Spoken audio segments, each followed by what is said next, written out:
So this is the assumptions of linear programming.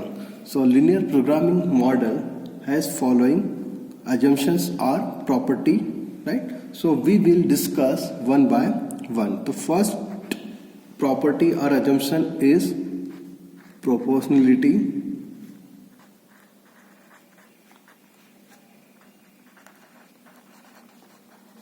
ठीक है. So first proportionality. अब इसमें हम डिस्कस करते हैं. तो प्रोपोर्शनलिटी में क्या होता है?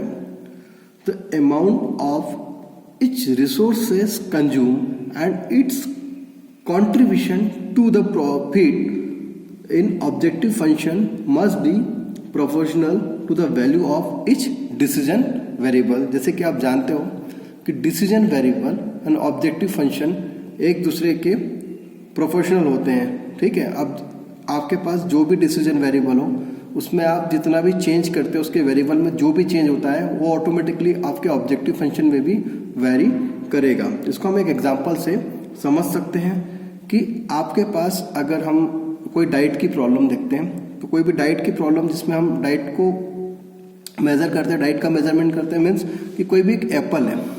ठीक है. एक एप्पल है, उसको खाने से मुझे 10 ग्राम्स विटामिन मिलता है. तो ऑब्वियस सी बात है कि अगर मैं 10 एप्पल का यूज़ करूंगा तो मुझे कितने ग्राम विटामिन मिलेगा? 100 ग्राम्स. ठीक है.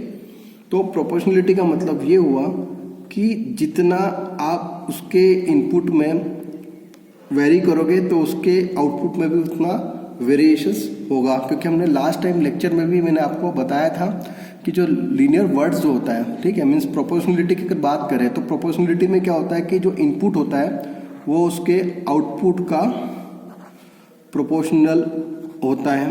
मतलब जितना इनपुट में आप चेंज करोगे तो वही उसके आउटपुट में भी चेंज आएगा. जिसके एग्जाम्पल है input just like decision variable. So वो प्रोपोर्शनलिटी किसके लिए होगा? आपके ऑब्जेक्टिव फंक्शन. ऑब्जेक्टिव फंक्शन तो आप जानते हैं जहाँ पे हम प्रॉफिट को मैक्सिमाइज करते हैं और कॉस्ट को हम क्या करते हैं? मिनिमाइज करते हैं. ठीक है. तो ये एक कैरेक्टरिस्टिक है प्रोपोर्शनलिटी. अब जो सेकंड कैरेक्टरिस्टिक है या उसकी प्रॉपर्टी है, अब हम उस पर आते हैं, वो होती है हमारी एडिटिविटी. एडिटिविटी.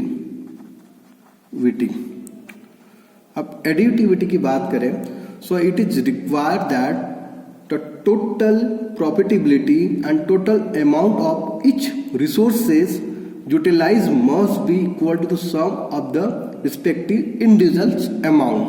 ठीक है. For example, the total profit earned from selling end product must be equal to the profit earned by selling item individually. right? इसको एग्जांपल से समझ सकते हैं कि अगर एक पेंसिल है उसको मैं सेल करता हूँ तो मुझे 3 रुपीज़ मिलते हैं. ठीक है. और दूसरी पेंसिल है उसको भी सेल करता हूँ तो मुझे उसमें 3 रुपीज़ मिलते हैं. ठीक है. तो टोटल पेंसिल्स कितनी हुई मेरी? 2 पेंसिल्स हुई. तो 2 पेंसिल्स का जो मुझे प्रॉफिट होना चाहिए वो कितना मुझे मिलना चाहिए? 6 रुपीज़. क्योंकि हर एक पेंसिल का अर्निंग कितना हुआ? एक पेंसिल का अर्निंग है 3 रुपीज़. तो 2 पेंसिल का अर्निंग उसका भी कितना हो? 3. तो टोटल 2 पेंसिल्स है तो टोटल 2 पेंसिल से तो इनका अर्निंग भी कितना होना चाहिए मुझे? 6 रुपीज़. तो ये हो गया हमारा एडिटिविटी. तो ये भी एक कैरेक्टरिस्टिक है लीनियर प्रोग्रामिंग की. उसके बाद आता है हमारा तीसरा continuity.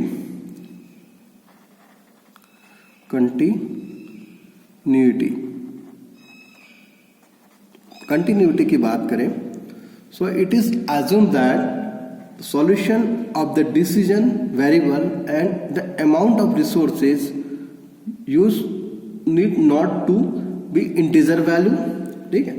So continuous value of the decision variable and resources must be permissible. जब भी आप कोई भी हमारा जो डिसीजन वेरिएबल होगा उसके जो कोफिशिएंट्स हो, अगर वो इंटीजर, जैसे कि मान इंटीजर वैल्यू की बात करें तो 3, 4, 5 इस तरह हो सकते हैं, तो वो इस तरह भी हम इसको कंसीडर कर सकते हैं कि 3.5, 4.2, 5.7 इसको भी हम कंसीडर कर सकते हैं. ठीक है. तो ये होता है हमारा कंटिन्यूटी. और फोर्थ जो होता है वो होता है हमारा non negativity. Non negativity, non negativity भी, यह भी एक कैरेक्टरिस्टिक है लीनियर प्रोग्रामिंग की। तो इसमें क्या होता है, it is assume that value of decision variable are either zero और positive, it can not be negative. जैसे कि आप प्रॉफिट की बात करते हैं, हमारा ऑब्जेक्टिव फंक्शंस क्या होता है, क्योंकि ऑपरेशन रिसर्च डील किसको करता है, या तो प्रॉफिट को मैक्सिमाइज कर सके या कॉस्ट को मिनिमाइज कर सके, बट हमारा कभी भी नेट प्रॉफिट कभी भी नेगेटिव नहीं होता है। सो इस बेस पर यह भी एक कैरेक्टरिस्टिक होती है कि हमारा जो डिसीजन वेरिएबल्स होता है उसकी वैल्यू या तो जीरो हो सकती है या उससे ज़्यादा हो सकती है, मीन्स पॉजिटिव हो सकती है, नेगेटिव नहीं हो सकती। तो ये भी एक कैरेक्टरिस्टिक है। और लास्ट जो उसकी कैरेक्टरिस्टिक है वो ये है coefficients of certainty of coefficients.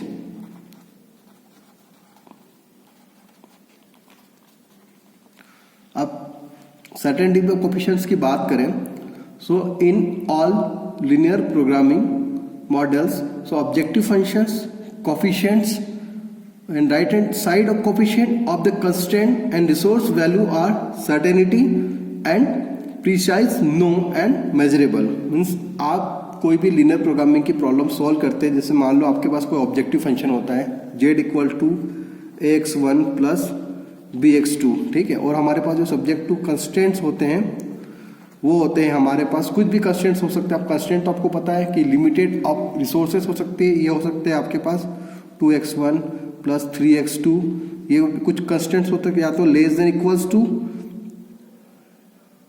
5, या कोई दूसरा कंस्ट्रेंट हो सकता है 3x1 प्लस 2x3 और 2x2 less than equals to 6। तो इसका मतलब ये है कि ये हमारे रिस्ट्रिक्शंस हैं, ठीक है। रिस्ट्रिक्शन मीन्स डिसीजन वेरिएबल के कोफिशिएंट्स, ठीक है। ये डिसीजन वेरिएबल x1, यहाँ के अगर पहले कंस्टेंट्स की बात करते हैं इसके कोफिशिएंट 2 है, इसका कोफिशिएंट 3 है, और यहाँ पर जो राइट हैंड साइड में जिसकी वैल्यू है वो है क्या है 5 है।